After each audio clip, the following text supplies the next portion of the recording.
Assalamualaikum warahmatullahi wabarakatuh. Selamat pagi yang terhormat Ibu Dr. Kinkin Yuliati Subarsa Putri MSI selaku dosen pengampu mata kuliah Public Relation. Perkenalkan, kami dari kelompok 10 ingin mempresentasikan hasil diskusi kami mengenai Public Relation dan International Marketing. Boleh di next?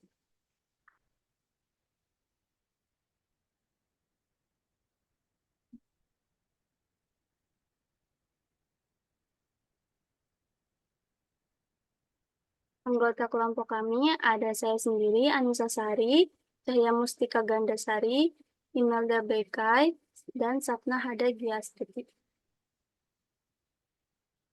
Next. Oke, untuk materi yang pertama akan dijelaskan oleh rekan saya. Baik, materi yang pertama adalah Problem of Communication with Leaders and with Multi-Language, Multi-Ethnic Group. Salah satu kendala terbesar yang dihadapi oleh setiap komunikator adalah menerima bahwa orang lain kurang mengenal subjek kita dibandingkan dengan diri kita sendiri. Komunikasi Inggris tidak terlalu sulit selain pendatang baru, masyarakatnya berbicara dalam satu bahasa Inggris, membaca bahasa ini dan memiliki kosakata yang banyak. Mereka mudah dijangkau baik oleh media massa maupun media khusus. Di negara berkembang hampir semuanya berbeda. Seringkali terdapat banyak bahasa yang buta huruf tersebar luas, dan media tradisional utara melemah. Sementara kemajuan besar menuju literasi sedang dilakukan di Nigeria, negara terkaya di Afrika yang memiliki sekitar 1/4 populasi kulit hitam di benua itu. Dan pendidikan berkisar dari program pendidikan dasar universal yang patut dipuji yang diikuti oleh 3 juta anak pada tahun 1976. Hingga perguruan tinggi teknik, sekolah menengah, dan 12 universitas. Sebelum buta huruf mendominasi di lahan pertanian yang sebagian besar berpenduduk 50 juta orang.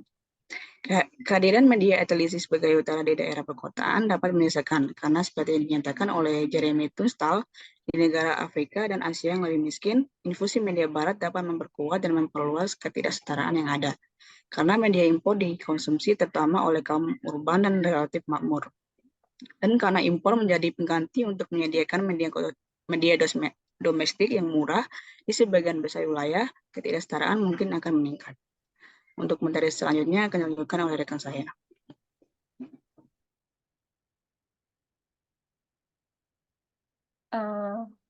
Selanjutnya ada materi sound versus visual symbol. Nah, masyarakat pedesaan di Afrika yang tidak melek huruf sebagian besar hidup dalam dunia suara, sedangkan orang Eropa Barat banyak yang hidup dalam dunia penglihatan atau visual.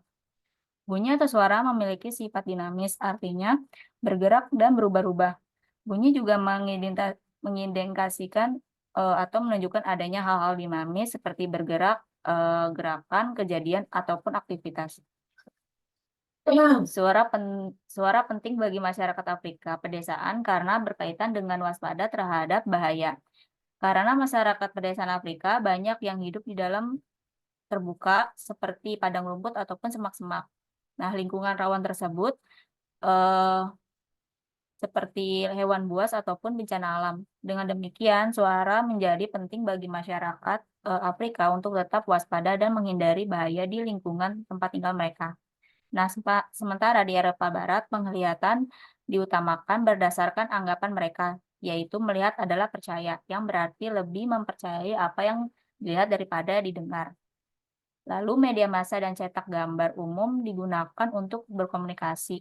Ketika berkunjung ke negara berkembang, orang-orang asing terkesan dengan suara-suara bising dan warna-warni setempat.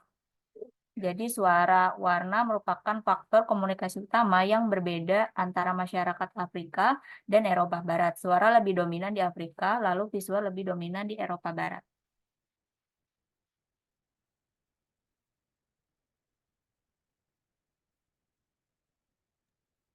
Oke, selanjutnya ada different kinds of literasi. Jadi di sini ada dua macam literasi yang berperan penting dalam public relation.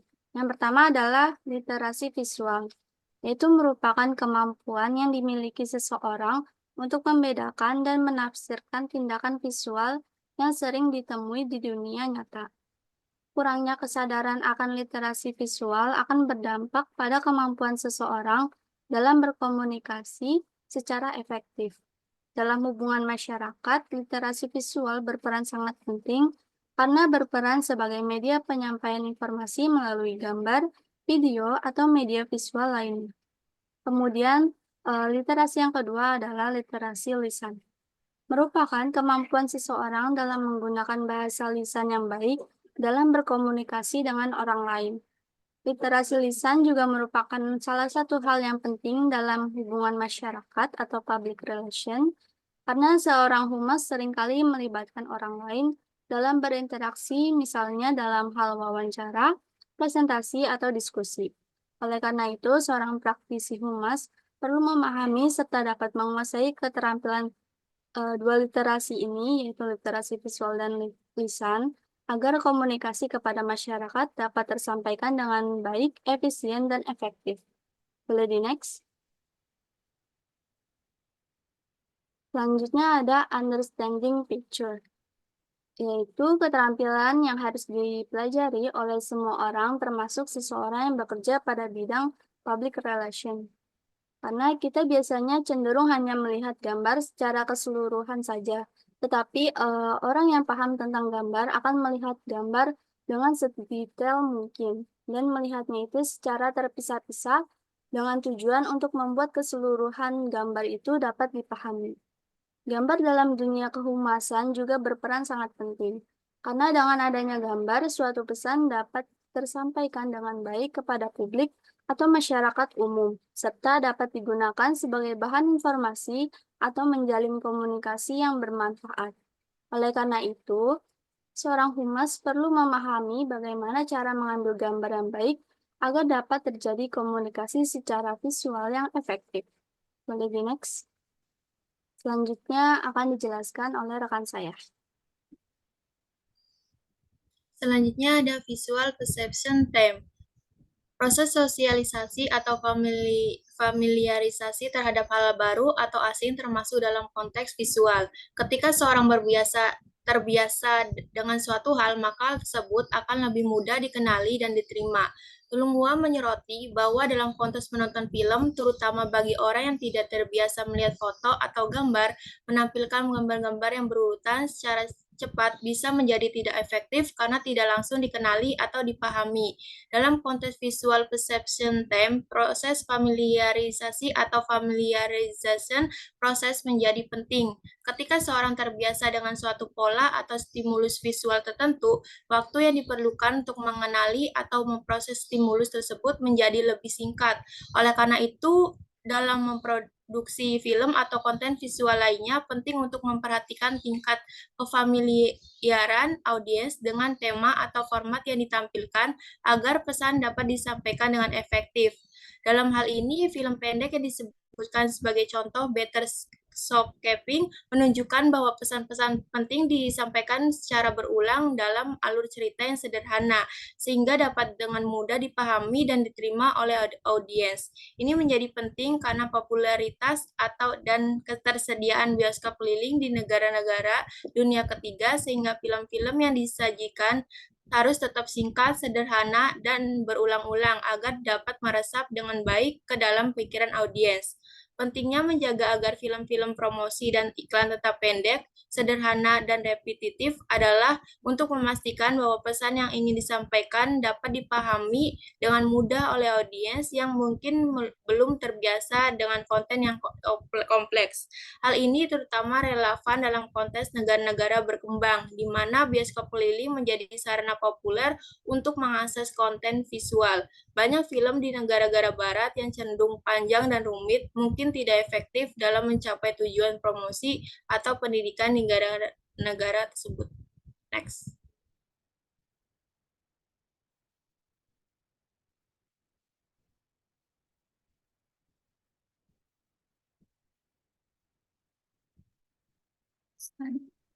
Selanjutnya ada span of consciousness, yaitu rentang perhatian orang terhadap suatu materi terkait erat dengan panjang kalimat ataupun film yang dapat mereka terima. Menurut Rudolph, orang lebih menyukai materi yang mudah dipahami dan tidak memerlukan usaha keras untuk memahaminya. Selain itu, panjang kalimat atau durasi materi juga berpengaruh. Misalnya pembaca komik hanya sanggup menerima 8 kata per kalimat, sedangkan pembaca jurnal akademik sanggup menerima hingga 40 kata per kalimat. Demikian pula dengan film. Penonton dunia ketiga mungkin kewalahan mengikuti film berdurasi 10 menit, sementara penonton barat menyukai film hingga 20 menit. Jadi secara umum, rentang perhatian berbanding terbalik dengan tingkat kesulitan materi. Semakin tinggi tingkat kesulitannya, maka rentang perhatian penonton akan semakin pendek. Tingkat pendidikan dan latar belakang budaya penonton juga turut menentukan seberapa lama mereka sanggup berkonsentrasi pada suatu materi. Lalu selanjutnya ada limit of experience. Nah, batasan pengalaman merupakan konsep yang menyatakan bahwa pengalaman individu mempengaruhi cara seseorang memahami pesan-pesan, komunikasi, pemasaran, termasuk pengemasan, periklanan, dan media humas. Pengalaman tersebut mencangkup pengalaman langsung maupun pengalaman yang diperoleh melalui media atau interaksi dengan orang lain. Sebagai contoh, di Zambia yang terrealisasi, mayoritas penduduk tidak pernah melihat laut kecuali jika mereka berpergian ke luar negeri. Hal serupa terjadi saat orang Jerman tiba di pantai Belanda selama Perang Dunia Kedua dan tidak dapat melihat Inggris, menimbulkan kejutan. Hal ini juga mempengaruhi kemampuan mereka untuk menyerap berita melalui radio. Meskipun radio dianggap sebagai alat yang dapat menjangkau banyak orang, keterbatasan pengalaman ini dapat mempengaruhi efektivitas penyiaran radio. Seperti yang terlihat dalam penelitian di Afrika yang menunjukkan bahwa beberapa pendengar radio tidak dapat mengingat berita utama. Serupa pemirsa nasional yang dilakukan oleh layanan penyiaran Zambia, Broadcasting Service oleh Graham Mayton di Institute for African Studies, Universitas Zambia pada tahun 1970. Mengungkapkan beberapa aspek menarik dari penyiaran radio. Lebih dari 7% pesawat radio ditemukan tidak berfungsi. Lebih dari separuh pendengar buletin berita tidak dapat mengingat 4 berita utama. Dan stasiun radio asing sering didengarkan karena musiknya. Namun, radio mungkin gagal menjangkau pendengar desa karena berbagai faktor seperti kurangnya alat penerima yang berfungsi, konten yang tidak relevan, dan kurangnya umpan balik. Televisi memberikan kompensasi visual bagi orang-orang di daerah pedesaan yang jauh, sementara radio tidak dapat memberikan pengalaman bersama seperti yang dimungkinkan oleh TV. Nah, keterbatasan personel penyiaran yang berkualitas dan waktu siaran yang tidak tepat menambah kompleksitas tantangan dalam menjangkau pendengar di desa. Selain itu, pemilihan pendengar yang salah dan kurangnya mekanisme umpan balik menciptakan kesenjangan antara penyiar dan pendengar. Meskipun demikian, pernyataan tersebut menegaskan bahwa kekuatan radio tetap signifikan ketika pesan yang disampaikan memiliki relevansi, sebagaimana dalam pengumuman penting pergantian pemerintahan di Nigeria pada tahun 1975 ataupun evakuasi orang-orang Maroko dari Sahara Spanyol pada tahun 1976 melalui siaran Raja Hasan dalam bahasa Arab dan Prancis. Nah, dalam konteks ini radio memainkan peran penting sebagai alat komunikasi yang dapat membawa informasi yang vital pada pendengarnya, menunjukkan bahwa meskipun adanya disfungsi, radio memiliki dampak yang besar ketika pesannya sesuai dengan konteks dan kebutuhan masyarakat.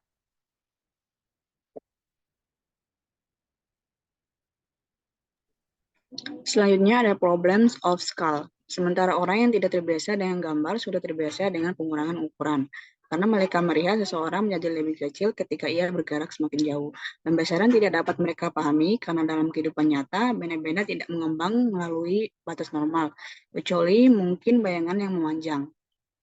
Ilustrasi yang tidak masuk akal seperti itu yang diproduksi oleh perusahaan-perusahaan kimia nasional telah merusak program pengendalian serangga program dan teknik telah mati karena petani Afrika mengabaikan saran dan instruksi hanya karena mereka tidak memiliki serangga sebesar yang tercetak di selebaran poster dan kaleng. RRN Tuluhungwa menceritakan bahwa penduduk desa gagal mengambil tindakan terhadap alat rumah karena serangga yang ditampilkan pada poster lebih besar daripada yang ada di wilayah mereka. Seperti halnya faktor disfungsi media massa dan masalah terbatasnya pengalaman, maka dengan gambar-gambar yang tidak dapat dipercaya, kita prihatin dengan kredibilitas. Seperti yang telah penulis tulis di tempat lain, apa yang kita sampaikan dalam pidato, media cetak, gambar, film, pameran habis, atau tampilan harus kredibel. Jika ingin dipercaya dan dipercaya, faktor kredibilitas adalah hal yang sangat penting dalam public relation.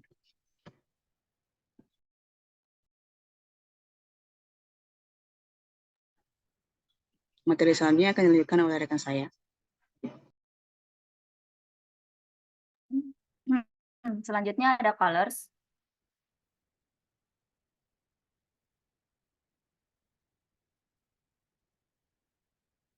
Warna berperan dalam pengenalan suatu objek. Menurut Tulung Hua, pengenalan suatu objek akan sulit jika warnanya tidak familiar. Selain itu, seniman sering memanfaatkan warna untuk menciptakan efek tertentu. Lalu warna memiliki makna dan penggunaan yang berbeda di setiap budaya. Di barat hitam melambangkan berkabung, sementara di timur adalah putih.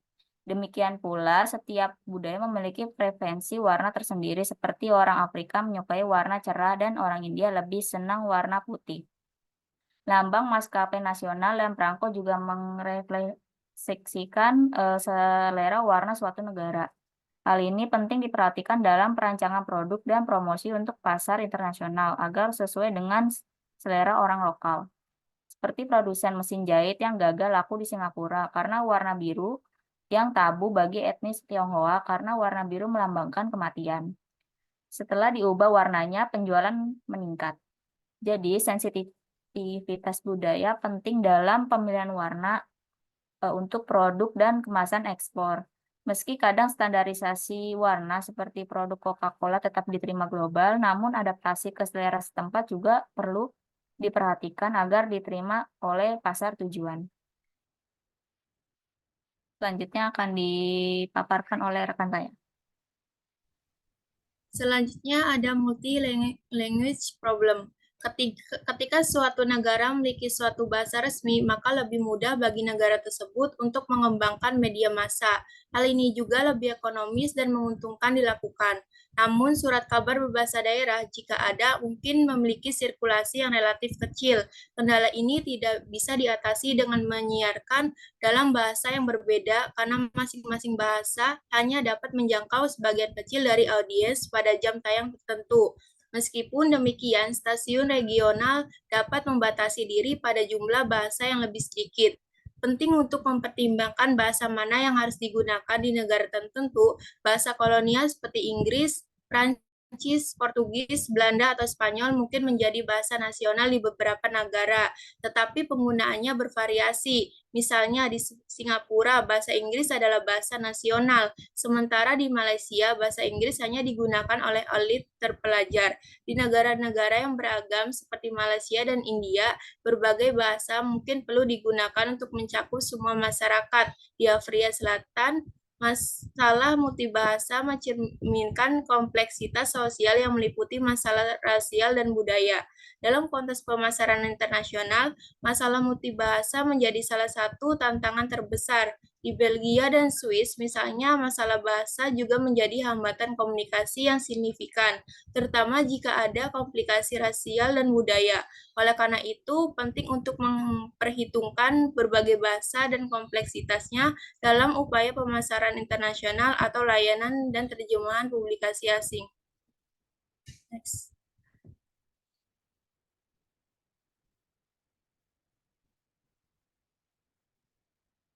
Selanjutnya ada word and name problems. Penggunaan kata dan nama dalam pemasaran internasional perlu diperhatikan dengan baik, agar informasi atau nama suatu perusahaan dapat tersampaikan dengan baik juga. Perusahaan yang memasuki pasar luar negeri atau internasional perlu berhati-hati dalam memilih merek. Permasalahan kata dan nama bisa saja muncul. Hal ini bisa terjadi karena adanya ketidakjelasan dalam bahasa yang digunakan dalam berkomunikasi. Permasalahan ini dapat menimbulkan kebingungan, salah tafsir, atau bahkan persepsi negatif terhadap perusahaan. Oleh karena itu, pemilihan kata dan nama yang tepat menjadi keterampilan penting dalam pemasaran internasional untuk memastikan pesan yang disampaikan dapat diterima dengan baik dan tidak menyinggung suatu tempat. Contoh positif dalam kasus ini adalah perusahaan Coca-Cola. Dengan nama Coca-Cola tersebut, apabila diterjemahkan dalam bahasa Cina, berarti menyenangkan dan menyejukkan. Boleh next.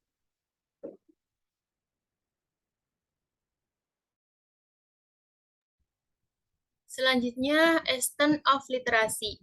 Meskipun penduduk perkotaan sering mendukung surat kabar berbahasa Inggris, tidak selalu berarti bahwa mereka memiliki pemahaman yang mendalam terhadap kosakata.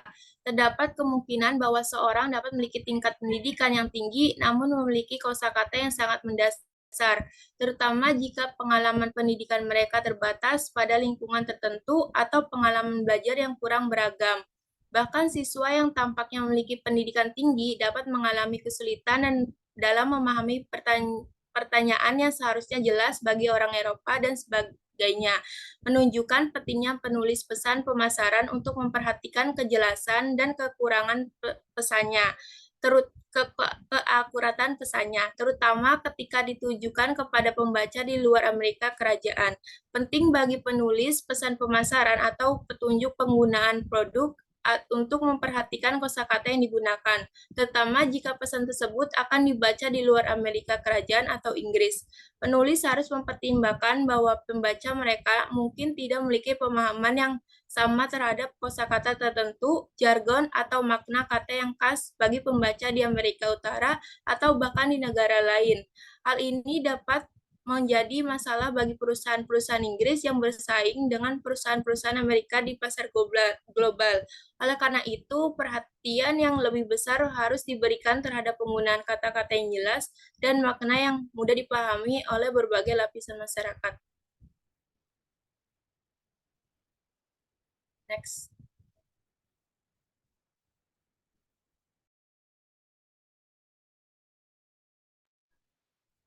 Selanjutnya ada deceptive tactic. Sekitar 15.000 artikel telah ditertibkan mengenai skandal susu bayi yang dipicu oleh War or Once The Baby Clip. Ungkapan tersebut sangat merugikan citra perusahaan di dalam dan di luar negeri dari sejumlah perusahaan. Untuk perusahaan Inggris berkumpul untuk melihat bagaimana mereka dapat menangani pemasaran dan humas mereka di dunia ketiga dan lebih responsif. Di Amerika Serikat, lembaga-lembaga gereja yang memiliki saham di perusahaan susu Amerika telah mengkampanyekan kampanye pemasaran yang lebih bertanggung jawab, yang dikoordinasikan oleh pusat antaragama untuk tanggung jawab perusahaan. Borden and Abbott Laboratories sebagai konsekuensinya setuju untuk memberhentikan 2 tenaga penjualnya, 2 orang salesnya untuk tidak mengenakan seragam perawat dan menyebut mereka sebagai perwakilan perusahaan dan bukan perawat biasa. Kesulitan yang dipicu oleh perusahaan susu tersebut adalah kesulitan yang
Saya akan lanjutkan. Jadi kesulitan yang dipicu oleh perusahaan susu tersebut adalah kesulitan yang dapat dihindari seandainya pasar telah teliti memahami pelanggan dan memiliki manajemen pemasaran yang berpikiran public relation.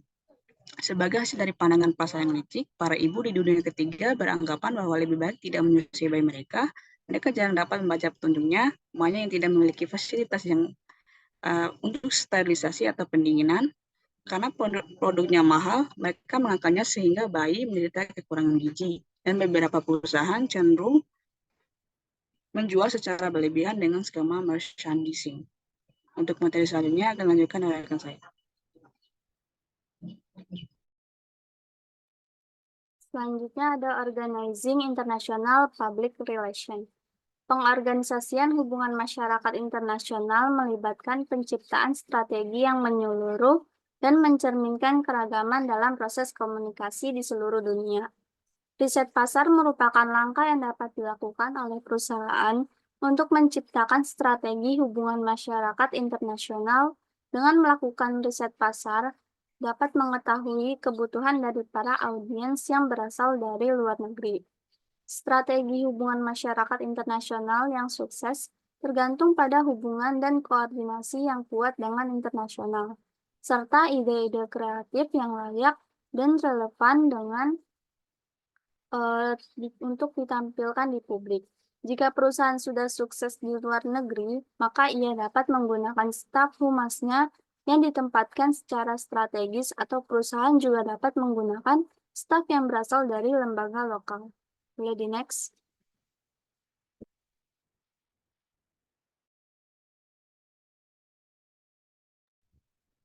Selanjutnya ada publication. Terdapat beberapa direktori atau publikasi yang berisi informasi terkait dengan media dan hubungan masyarakat di luar negeri.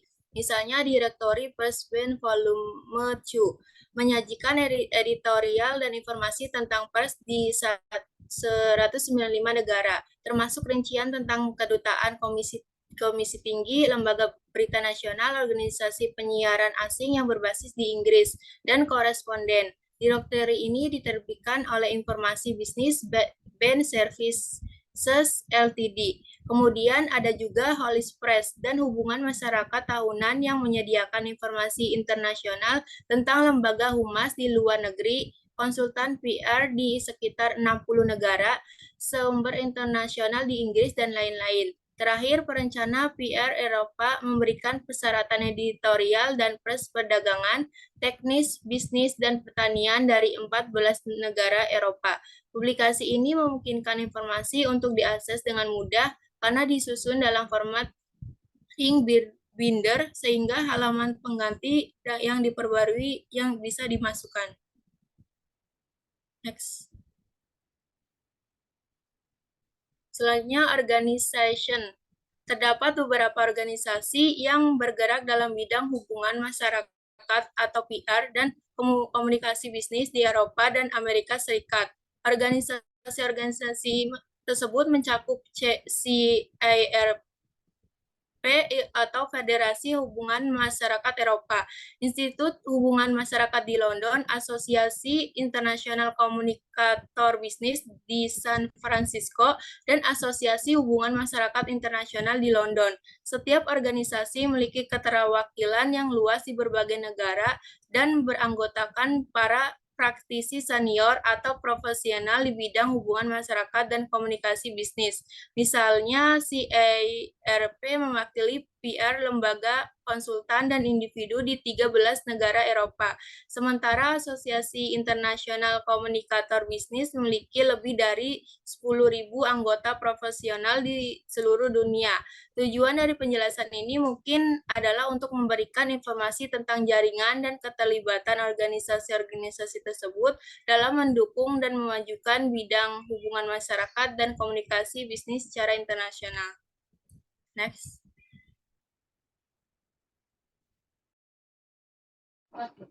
Selanjutnya ada service. COI atau Central Office of Communication tertarik pada berita, gambar, film, dokumenter, dan materi public relation lainnya yang melambangkan kecerdikan, pengalaman, dan pandangan ke depan dari industri Inggris. Biasanya materi berita yang dibutuhkan oleh COI untuk didistribusi di luar negeri mungkin berupa informasi tentang peluncuran produk baru, toko yang melakukan tour penjualan ke luar negeri, atau pesanan ekspor dalam jumlah yang besar, pertama atau tidak biasa. Materi dapat dikirim dari kantor regional CHOI atau langsung ke London. Setiap tahun sekitar 1.500 berita dikirim melalui radio, teletype, telex, dan pos udara kepada petugas informasi pemerintah di luar negeri. CHOI memproduksi dan mendistribusikan film dokumenter asalkan bebas dari iklan. Dan ketika membuat PR, film ini merupakan rencana yang masuk akal untuk mendiskusikan isinya dan kemungkinan untuk didistribusi luar negeri secara gratis dengan CHOI. Sebelum pengambilan gambar dimulai dan sebaiknya pada tahap perawatan. Karena film-film ini kemungkinan besar akan ditayangkan di TV, CHOI memperoleh hak di luar negeri sekitar 80 film per tahun diakuisisi dan 140 negara dalam daftar distribusi. Film-film tersebut dapat disuarakan dalam bahasa-bahasa asing di wilayah target. Layanan yang sangat baik ini tersedia untuk diminta, dan jika materi yang bagus, faktual, dan menarik disediakan, maka akan digunakan dengan baik oleh CHOI dan dihargai oleh media luar negeri. CHOI juga menyambut baik pengunjung yang datang untuk melihat sendiri layanan yang tersedia. Ketika penulis memimpin sebuah konsultan public relation di London, tidak ada minggu berlalu tanpa menggunakan salah satu atau beberapa layanan CHOI. Materi selanjutnya akan dilanjutkan oleh rekan saya.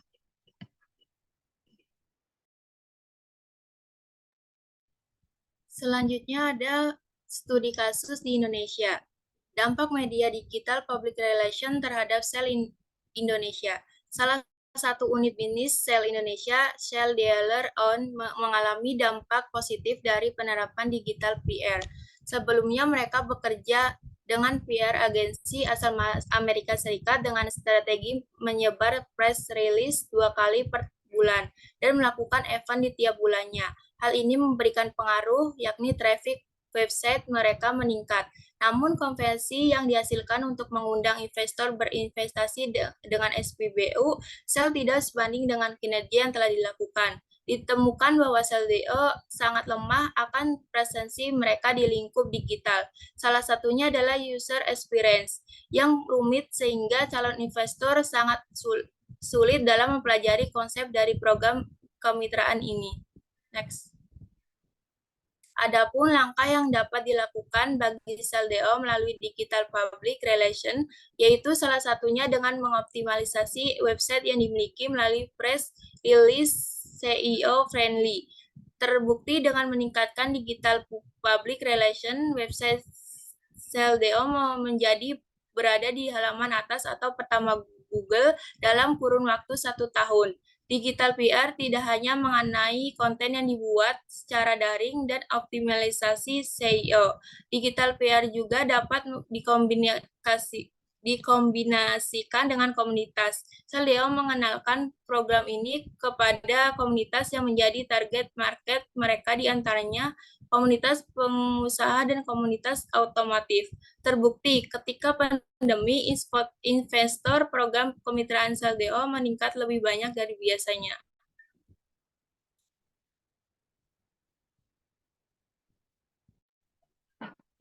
Selanjutnya ada kaitan pokok, bahasan khusus, dan kasus yang diangkat. Dalam kasus ini, penerapan digital PR membantu Shell DO untuk meningkatkan presensi mereka di lingkup digital dan meningkatkan konferensi bisnis. Dengan melakukan pre-release SEO friendly dan mengenalkan program ini kepada komunitas terkait, website Shell DO mengalami peningkatan, yaitu dapat muncul di halaman pertama Google dalam kurun waktu 1 tahun. Hal ini tentu dapat membantu Shell DO untuk lebih mudah ditemukan oleh calon investor dan memperkenalkan program kemitraan mereka kepada target market yang tepat. Berdasarkan kasus yang terjadi, menunjukkan betapa pentingnya penerapan digital PR dalam meningkatkan presensi dan konvensi bisnis di era digital saat ini.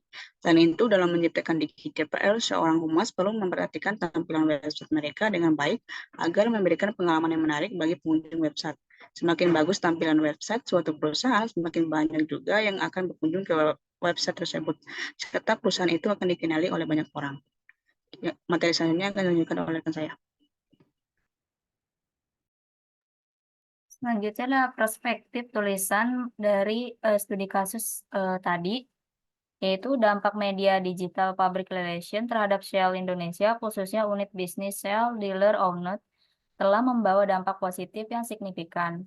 Sebelumnya bekerja dengan PR agensi dari Amerika Serikat, strategi yang diterapkan berupa penyebaran press release 2 kali per bulan dan event bulanan mereka.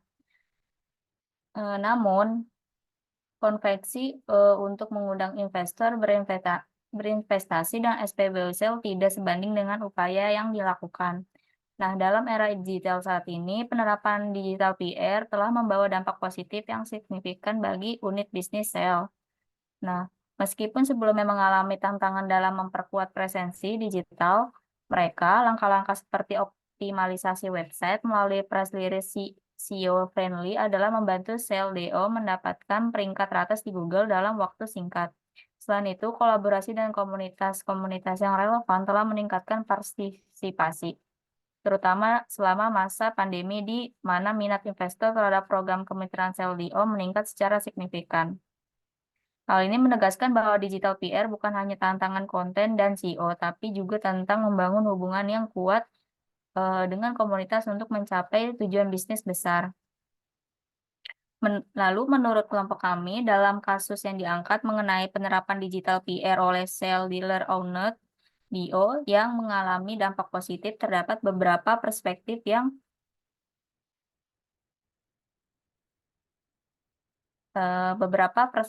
dapat dilihat. Yang pertama, pentingnya adaptasi terhadap perubahan zaman dan teknologi. Sel DO awalnya bekerja dengan strategi konvensional, namun menyadari kelemahan presensi digital mereka. Namun mereka melihat peluang dan merancang taktik digital PR yang efektif.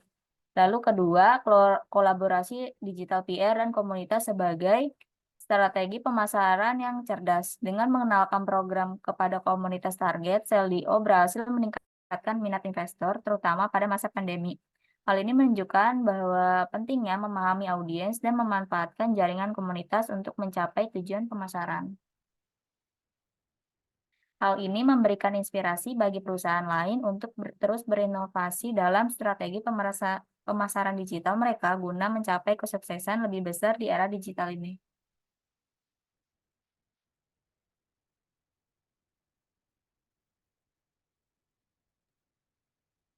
Baik, kesimpulan dari materi kelompok kami hari ini adalah hubungan masyarakat internasional melibatkan banyak tantangan dan kompleksitas karena perbedaan budaya, bahasa, tingkat pendidikan, dan pengalaman di berbagai negara. Seorang praktisi public relation harus memahami perbedaan tersebut dan merancang strategi komunikasi yang sesuai dengan konteks lokal. Hal ini mencakup pemahaman tentang perbedaan dalam simbol suara dan visual, jenis literasi, waktu persepsi visual, tentang kesadaran, batasan pengalaman, masalah skala, warna, multibahasa, masalah kata dan nama, tingkat melek huruf, dan taktik yang menyesatkan. Riset pasar yang mendalam diperlukan untuk merancang pesan yang efektif dan kredibel bagi masing-masing kelompok sasaran. Kerjasama dengan pemangku kepentingan lokal sangat penting. Dengan persiapan matang dan strategi yang menyeluruh, hubungan masyarakat internasional dapat dilakukan dengan sukses meskipun menghadapi tantangan besar. Next. Kemudian untuk saran dari studi kasus yang sudah kita bahas ini adalah yang pertama, perusahaan perlu memerhatikan tampilan website mereka dengan baik agar memberikan pengalaman yang menarik bagi pengunjung website. Semakin bagus tampilan website suatu perusahaan, semakin banyak juga yang akan berkunjung ke website tersebut, serta perusahaan itu akan dikenali oleh banyak orang. Kedua, perusahaan perlu memperhatikan user experience yang diberikan pada website mereka, agar calon investor dapat dengan mudah mempelajari konsep dari program kemitraan yang ditawarkan. Ketiga, perusahaan perlu mengoptimalkan website mereka melalui press release SEO friendly, agar website mereka dapat muncul di halaman pertama Google dan lebih mudah ditemukan oleh calon investor. Kemudian yang terakhir, perusahaan perlu memanfaatkan jaringan komunitas untuk mencapai tujuan pemasaran. Dengan mengenalkan program kepada komunitas target, perusahaan dapat meningkatkan minat investor terutama pada saat pandemi. Hal ini menunjukkan pentingnya memahami audiens dan memanfaatkan jaringan komunitas untuk mencapai tujuan pemasaran. Dari saran-saran ini dapat disimpulkan bahwa penerapan digital public relation yang cerdas, adaptif terhadap perkembangan teknologi, serta kolaboratif dengan komunitas dapat menjadi kunci sukses dalam meningkatkan visibilitas dan konversi bisnis. Next. Baik, cukup sekian presentasi kelompok kami. Apabila ada kesalahan ataupun kekurangan kata, mohon dimaafkan. Wassalamualaikum warahmatullahi wabarakatuh.